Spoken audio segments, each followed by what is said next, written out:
So we're here with Veronica, Jessica, and Alex talking about leadership in the Latina community. Let's talk about leadership. How would you define leadership? What does it mean to you? Well, for me, it's really taking that role of leadership, and it's a role sometimes that it's a great role, and sometimes it could be a very uncomfortable role, because sometimes when you take that leadership role within your community and you're really standing firm on an issue, it can be a divide. And so I think, having that role of leadership is really, having a role of being active all the time. It's not just sometimes, it's all the time on issues that affect, the community that we're serving. And so it's really looking at the broader issue, and how do we really take action? How do we look at that ethically? That didn't roll out very well.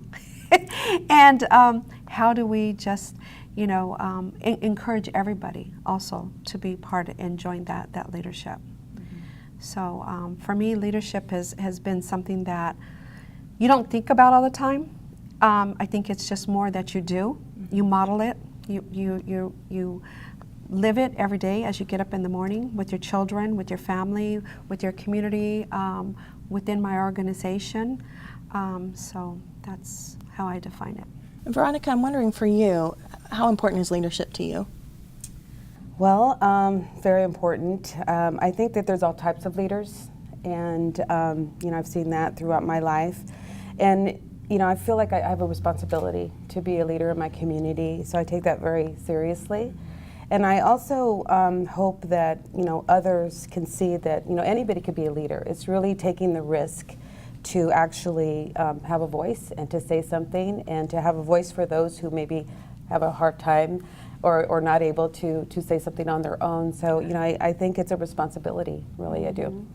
And both of you, Jessica and Veronica, have both been graduates of Leadership Long Beach. Alex is a current member of the current Leadership Long Beach class. What is a skill or a value that you feel like you're going to take away from this experience in leadership training? It's not so much training as it is connecting the Long Beach community and just making you feel very empowered to do more than I ever thought was possible on my own. And I think just the way that I define leadership is through servant leadership. I attended Loyola Marymount University for college, and the mission of the school was to be one for others. And I think that's just kind of how I've modeled my life. Like in college, even out of college, I decided to serve as a Peace Corps volunteer after I graduated, and I really think that leadership is being one for others and moving people along a path that where you can just gather people together and make them feel empowered to do other things. And I also did a leadership program at the Harvard Kennedy School of Government, and one of the professors there, he helped farm workers with their rights and things like that. And to hear about, I really have always just defined leadership as pulling communities of people together and empowering them to accomplish more together as opposed to just by themselves. Yeah. So, did you have something else, Jessica, to add to No, leadership? I think she said that so very well. Oh, yeah. thanks. It seemed like it resonated with you for Yeah. sure. Absolutely. So, talking about leadership, I hear servant leadership, being bold, having a responsibility, waking up and just doing it. Now, as Latinas, what would you say are some of those challenges that face Latinas in leadership? Because we've talked about those misconceptions. You've seen Latinas through your life in different roles. We've got Sonia Sotomayor now, in that national role of a leader. What kinds of challenges do you think occur today for Latinas in leadership? I think it's just not very common to see a whole ton. Like the fact that you mentioned Sotomayor as someone who's up there just aren't very many of her. That's one that you can think of off the top of your head that's in a high political role, but there aren't many more after that. It's we have J-Lo, but I'm just saying there aren't and there aren't that many of us that have reached a place where you're just wow, I want to be like you when I grow up, And I think that that's kind of a downfall, and I hope that it changes over the years, and I think that it will. So what are some of the things keeping Latinas from moving into that role? I always think that the challenge is the work family, professional career balance. Because for women in general, that's an issue. But for Latinas, I think it's even deeper because of the cultural sense, our traditions. And so we have all these traditions that we'll never let go. Is the family and the food and the things we do on the weekend and the grandkids. And so that's very much a part of who we are.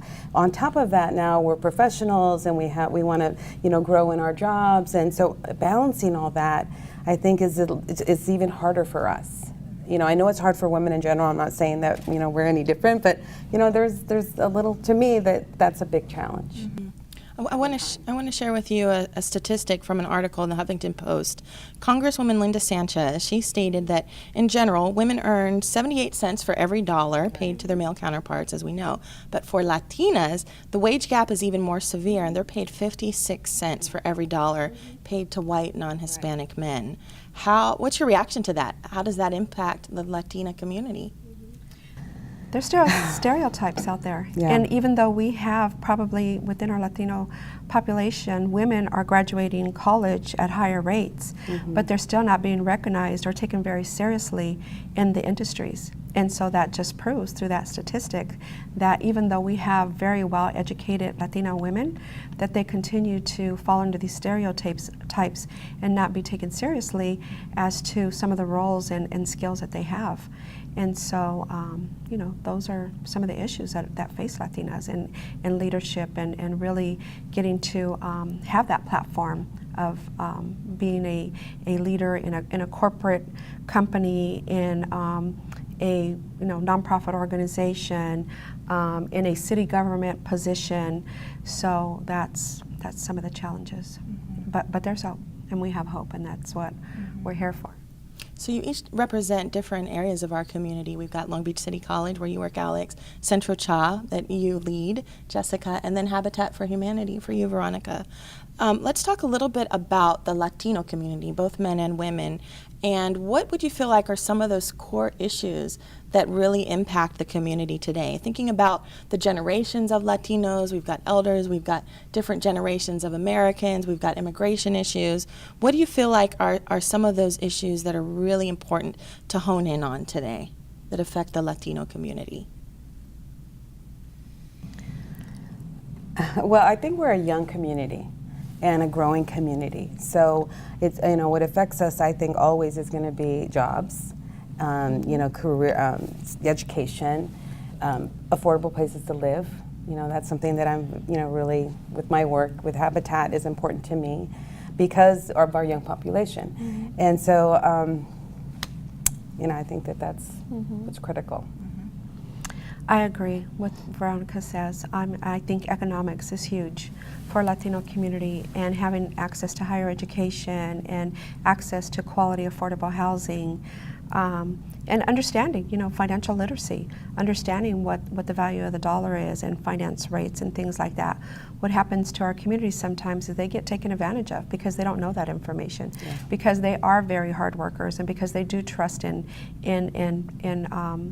different institutions that they're taken advantage of. And so, those are the biggest things that face our Latino community is really economics and jobs and housing. I'd probably add a little bit more to the education front. I work in the president's office at Long Beach City College, but I'm also an achievement coach for the college. So I work with tons of first semester students who are in their first year trying to navigate college and figure out what's out there, and so many of them just don't know. And although I went to community college, I was there for 2 years and I transferred out and then graduated from a 4-year in 2 years, and that's just not very common. The fact that I did it that quickly doesn't happen very often, and far too often I meet with students who are just so confused, don't know what they don't know, and it's frustrating for me because I see how much education has done for me. I was a first-generation college student, but I never had this idea or mentality that I wasn't going to graduate. I was surrounded by people who all went to college, and I knew okay, well, that's what I'm going to do too. It wasn't a huge deal for me, but I love being able to just talk to students who are first-generation, Latino, and just like explain to them like it's not that difficult, like let me kind of guide you on this path to help you figure out like what a college degree can do for you. And I just see like education as just a thing that can transform everything. And I value education, and I think more first generation Latino college students need to be graduating from college. And one other point I wanted to say is in our first Leadership Long Beach class, we actually heard from, I can't recall the institution, but they were talking about like how low the college graduation rates and the high school graduation rates for like Latino students in Long Beach was just like ridiculously low. And I thought, I know that Long Beach is really diverse, but I didn't expect to see those types of numbers, and I wish I could like recall them off the top of my head. But I think that that's just one of my passions in wanting to help students who are first generation get to college, graduate. Absolutely. We'll talk a little bit more about that when we return with our amazing guests.